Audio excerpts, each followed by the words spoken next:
Have you ever seen all of the people in your town just vanish into thin air? Probably not. But this is exactly what happened in the chilling Alaskan mystery we're covering today. It was 1968, and 3/4 of a century had passed since gold prospectors first settled the small village of Arklon, Alaska. At the time, the town only had around 20 residents who lived there year-round, with many more joining them during the summer to work at the local cannery or the mines. They were an isolated bunch for sure, but they weren't alone. All across the vast state of Alaska, there were other small settlements of hardy Alaskans who carved out lives for themselves as prospectors. Hunters and fishers living mostly off the land and often not seeing another soul for weeks at a time. It was tough, isolating frontier living, but these folks wouldn't have traded it for the world. But everything changed one day when the residents of Arklon, Alaska woke up to find that every single person in the surrounding area had disappeared. If you're wondering what could have possibly caused such a mass disappearance, keep watching. All will be revealed. In late August of 1968, 2 miners from the nearby town of Ruby, Alaska, named Jeb Stewart and John Schiltz, got into their plane and flew over to Arklon to visit some friends. They arrived around lunchtime and went straight to the local tavern, where they hoped to meet up with some buddies. But much to their surprise, the place was completely empty.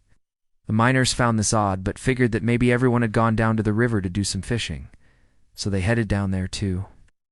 But the riverbank was deserted too. The miners even walked up and down the beach, calling out to see if anyone was there, but no one answered.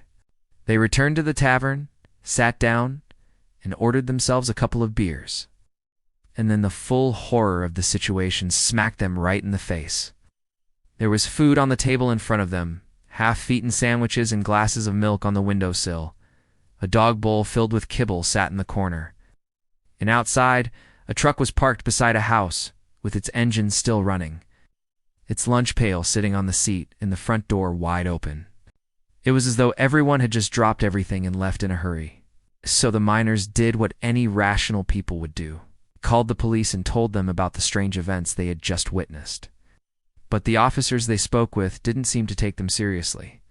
You see, this wasn't the first time something like this had happened in Alaska.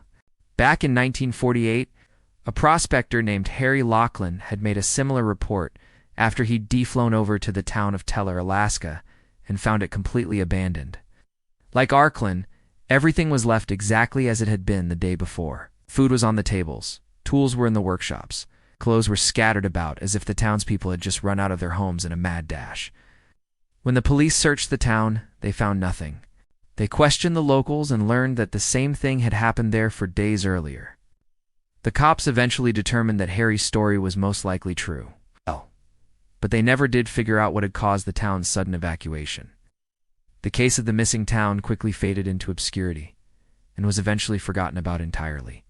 The 2 miners were disappointed that the police seemed so unconcerned about the missing townspeople, but they had to admit that it probably wasn't anything they could do anyway, so they left Arklon and tried to put the whole thing out of their minds. But upon arriving back at their own town, they heard some disturbing news. It turned out that several people from Ruby, including the chief of police, had also vanished without a trace. When the miners reported what they had seen in Arklon, they had left behind a list of the names of everyone who was supposed to be there. And now it seemed that those people were missing too. In fact, over the past few months, quite a few people throughout the entire region had vanished. You might be wondering why the authorities hadn't done anything about the disappearances up until this point. Well, it was because each case was so far removed from the others geographically that they were written off as simple missing persons cases. But now that multiple people from different towns had disappeared, the authorities finally began taking the cases seriously. The police conducted extensive searches of all the towns where people had gone missing, but they came up empty-handed. With no new leads in the case, the investigation quickly stalled again, and the whole thing was once more forgotten about.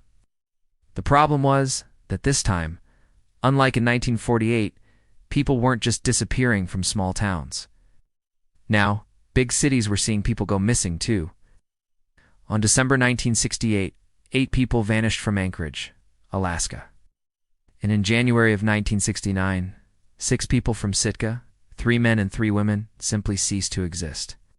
They were gone without a trace.